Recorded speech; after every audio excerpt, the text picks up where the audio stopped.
வணக்கம் நண்பர்களே, இன்றைக்கி வினயா ஹெர்பல் கேரில் நம்ம பார்க்க போகிறது எனக்கு அதிகமான இருமல் இருக்குது, காஃப் கம்மியாகவே மாட்டிருக்கு, ஆனால் சளியும் இருக்குது கூடவே அப்படின்னு சொல்லுவாங்க. சில பேருக்கு வறட்டு இருமல் ரொம்ப அதிகமாக இருக்குது அப்படின்னு சொல்லுவாங்க. அவங்களுக்காக ஒரு சின்னதாக வீட்டில் ஒரு கஷாயம் எப்படி ரெடி பண்ணுறதுன்னு நம்ம பார்க்க போகிறோம். இது கற்பூரவள்ளி எல்லாருக்கும் தெரியும். ஸோ இந்த டைமிங்கில் வீட்டிலே கூட நம்ம கற்பூரவள்ளியை சீக்கிரம் வந்துடும். ஒரே ஒரு கிளையை மட்டும் வச்சிங்கனாவே போதும், சீக்கிரமாக வளர்ந்துடும். லைட்டாக தவாவை மட்டும் சூடு பண்ணிக்கோங்க. இதில் இருக்க மேலே இருக்க அந்த சொரசொரப்பு தன்மை போகிறதுக்காக தான் நம்ம சூடு பண்ணுறோம். லைட்டாக வச்சுட்டு மைல்டாக சூடு பண்ணிக்கோங்க, ரொம்ப தீய வச்சிடாதீங்க.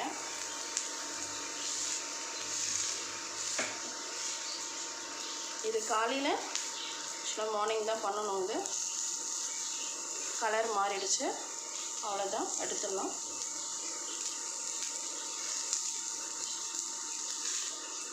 இந்த மாதிரி கலர் நேரம் மாறிச்சு பாருங்க, எடுத்துருங்க. அதை அரை வச்சுக்கலாம்.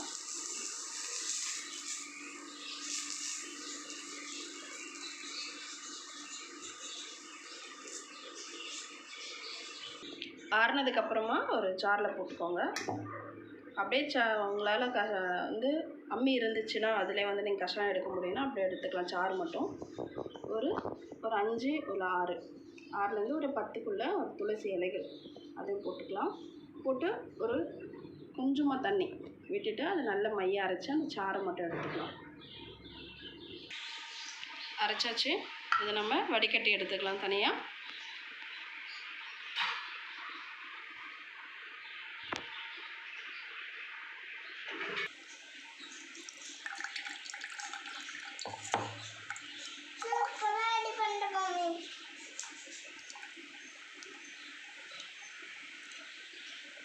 இந்த டம்ளரில் ஒரே ஒரு சிட்டிக்கை நம்ம வந்து பெப்பர் வந்து ஒரு சிட்டிக்கை தான் சேர்க்க போகிறோம்.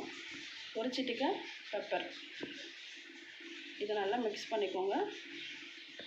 காலையில் எந்திரிச்சோன்னா நல்லா ப்ரஷ் பண்ணிவிட்டு ஒரு டம்ளர் தண்ணி குடிச்சிடுங்க. தண்ணி குடிச்சிட்டு இந்த கஷாயத்தை அப்படியே குடிச்சிட்டிங்க அப்படின்னா, குடிச்சிட்டு ஒரு மணி நேரத்துக்கு எதுவுமே சாப்பிடக்கூடாது. டீ காஃபிலேருந்து எதுவுமே சாப்பிடக்கூடாது. 1 மணி நேரம் கழிச்சிட்டு சம்டைம்ஸ் வாமிட் வரவங்களுக்கு வாமிட் பண்ணலாம். அதனால் நீங்கள் எந்த பிரச்சனையும் கிடையாது. சளி வெளியே வந்து விழுறதுக்காக தான்.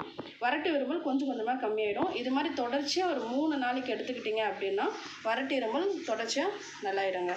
ஸோ இதை ரெகுலராக நீங்கள் ஃபாலோ பண்ணிக்கோங்க. அடுத்து உங்களுக்கு ஏதாவது டிப்ஸ் வேணும் அப்படின்னா நீங்கள் கமெண்ட் செக்ஷனில் கேட்டிங்கன்னா நான் கண்டிப்பாக சொல்கிறேன். அதே மாதிரி இந்த விஷயத்தை எல்லாேருக்கும் ஷேர் பண்ணுங்கள்.